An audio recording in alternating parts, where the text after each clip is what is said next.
This is concerning. This is the number of penalties committed by each NFL team so far this season. I was surprised. The Ravens are number one. The Jets are number two. Seahawks are three. Texans and Panthers tied for four, and the Browns at six, 9 behind the Ravens, 71 penalties. The frustrating part of this is I guarantee you if you do pre-snap motion like those, I guarantee you the Browns are number one in the league by a pretty significant margin. I would have to do the math, but I feel like the high percentage of their overall penalties probably fall in those categories. And that's just so frustrating. If you look back in 2023, they were up in the top three in most penalties last year. It's just they were able to overcome some of those things. And they were so resilient last year that you just don't remember how bad it's been.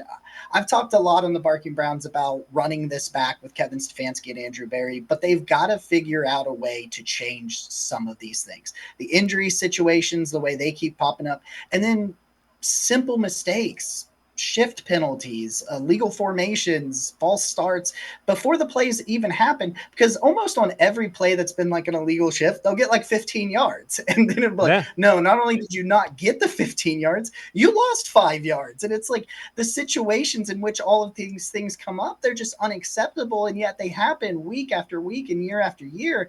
It's got to be one of the top priorities to try for Kevin Stefanski and his staff moving forward, because you just can't win like this. Yeah, I tend to agree with you relative to Stefanski and Berry being back, and I know I get a lot of pushback. There is a contingent. It might even be 50-50 split. It might be swinging a little bit more.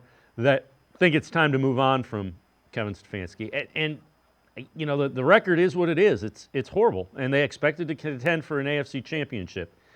Quarterback play was just dreadful.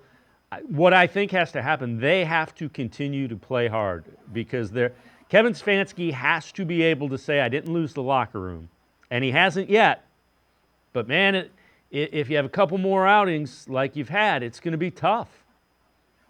Yeah, and you've got to find a way to build momentum going into 2025 if you want to convince this locker room to rally around him again, like they did last year in 2023 when they had so much success down the stretch. For me, it's not even necessarily about winning the games. Yes, obviously you want to win games, but like if you can be competitive, like kind of like you're talking about, just don't look the way they have looked. Like there has got to be something to sell to these guys that are returning and to sell to free agents when they try to make those moves.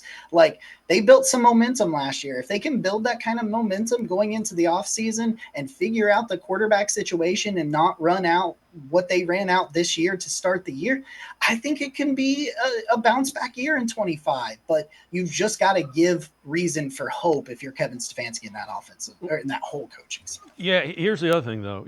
The offense has to look good with Jameis Winston. You have to be able to sell to everybody. It was our really bad quarterback play that led us to 2-7, and the quarterback play was awful. Yep. And I was the guy that defended Deshaun Watson. I've said that, and I own that, and I was wrong at this point.